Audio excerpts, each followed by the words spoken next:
We're enjoying our afternoon coffee in... Even though it's late evening, almost at 6 o'clock, but better late than never. Great coffee, which comes in a can, so you get 2 cups out of it. Oh, it's a pot. And a nice apple cake. The Cafe Ban Vat Sen, 2 of our best afternoon coffees that have spilled into the evening, have been right here. This is the national flag of Laos. Just a little further is the party flag. Compared to Vietnam, it's rarely visible. There are no political slogans or anything else, so that's natured.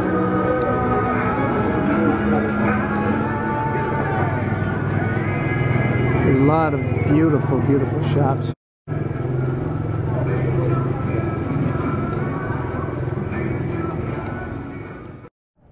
The evening is the best part of the day. The temperature has cooled off and people are just getting ready to eat in these lovely restaurants, which are all along here. Food is very good, very appetizing, as is the atmosphere.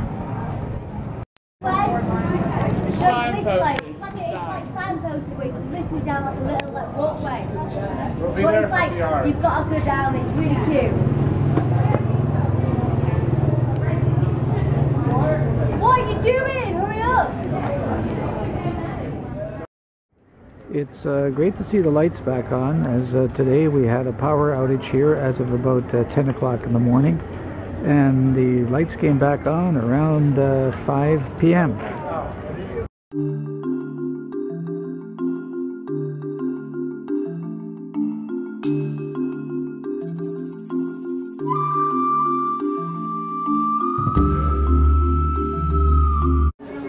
The Nght Market, which opens up around 6 p.m. and goes to around 11. It extends without exaggeration for about 1 kilometer. Endless handicrafts of terrific quality. I've never seen such nice stuff as here.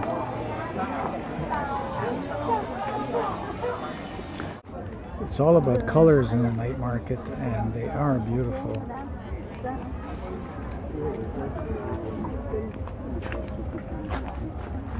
Je reviens, elle come back. Ok, alors c'est ça. Ok,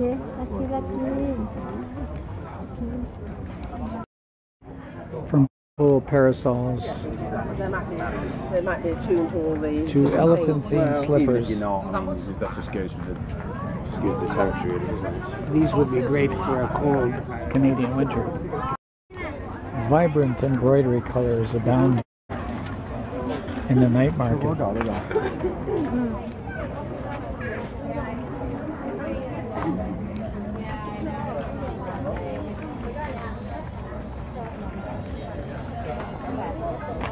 And it goes on and on and on.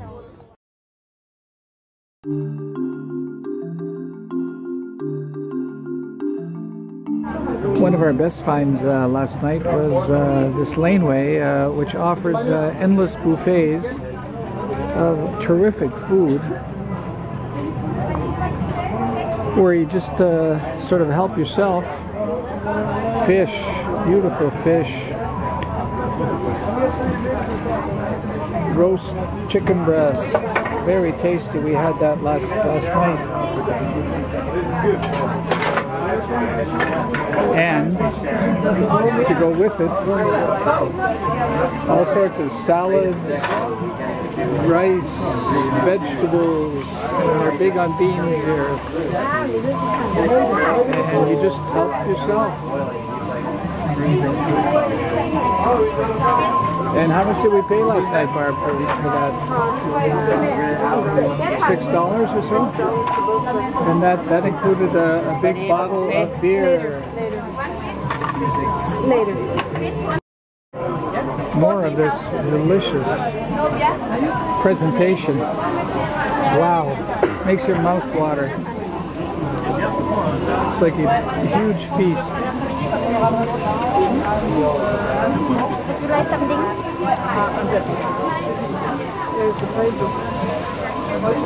Oh yeah. One time and pay before you eat. One plate, 10,000 kips. How much is that, Barb? That's about $1.25. 8,000 kips to a dollar. A big beer is $1.50 or less than $1.50. Very cheap price. I just can't get enough of this presentation of food and the food itself. It's so colorful. You fill your plate, as that gentleman's doing, and then you hand it to that lady there, and she'll pop it into a frying pan, heat it up, and give it back to you. And over here is a very good tasting beer called, come on, focus, called Beer Laos. Tables are hard to come by and very much international. You hear all kinds of languages. But I'd have to say there's a lot of French, obviously a lot of English. As a contrast, I videoed this particular table because it appears to have more what I would call Laotian food, which on the whole looks a lot less appealing. Like what is this part over here? Some type of pig parts? It appears to be pigskin. Pigskin, and what else looks delightful? Oh yes, here's some blood sausage, and this fish looks. Oh my goodness. That looks unedible. But like I say, I video this because there's nobody around, and there's a good reason for it.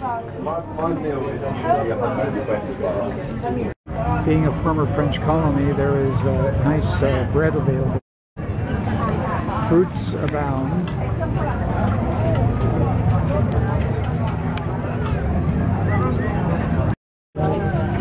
Beautiful fruit shakes are available for under $1. Even Nutella and Oreo cookie. As a flavor? Yes, as a flavor. As a flavor. Oreo milkshake. That's crazy. And Laos is famous for its coffee, like Vietnam, and I can attest to the fact that it tastes great.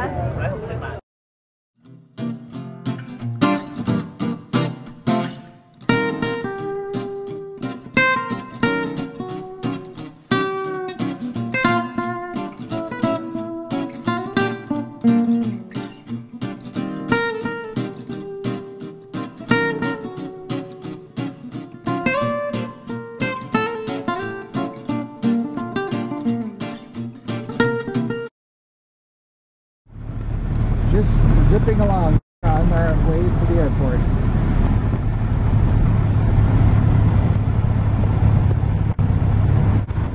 These tuk-tuks, of course, are equipped with the latest safety equipment such as airbags, seat belts, and of course a gate to keep the clients from falling out the back.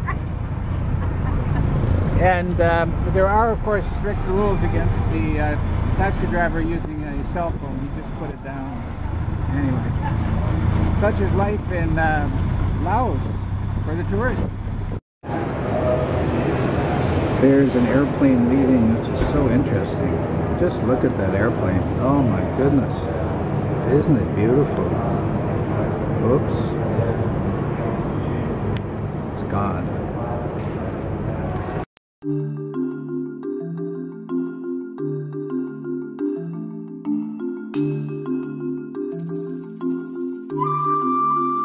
Now for Lobo's impressions of Luang Prabang. The designation of World Heritage Site is well deserved. This is a wonderful place. We had never heard of it before coming to Asia, and it is an absolute must if you are visiting in this area. Now, it's the former home of the Lao royal family, and the royalty has its prerogatives, and these people know where the most beautiful place in the country is, and this is it beyond a doubt. The other aspect here is that the physical setting is in on a peninsula between the Mekong River and the, Barbara, what's the other one? Namkan River. Thank you. Okay. I'm also very impressed with the architecture. The French certainly left their traces, and walking through this town, it's just stunning to look at the houses and the guest houses, the lanes, the streets. It's wonderful. Not to mention the many wats, the temples.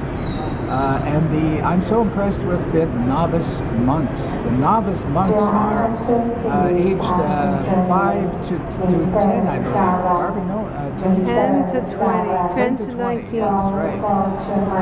And lastly, it's the liveliness of the town that's very impressive. There's a lot of activity. It's all pleasant activity. And there are a lot of activities that can be done in the surrounding area, outdoor activities. So it's got it all. Do come and visit.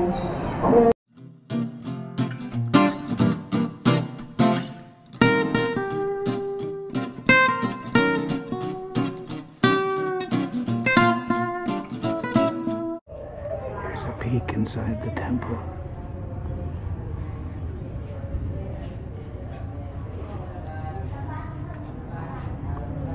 What splendor.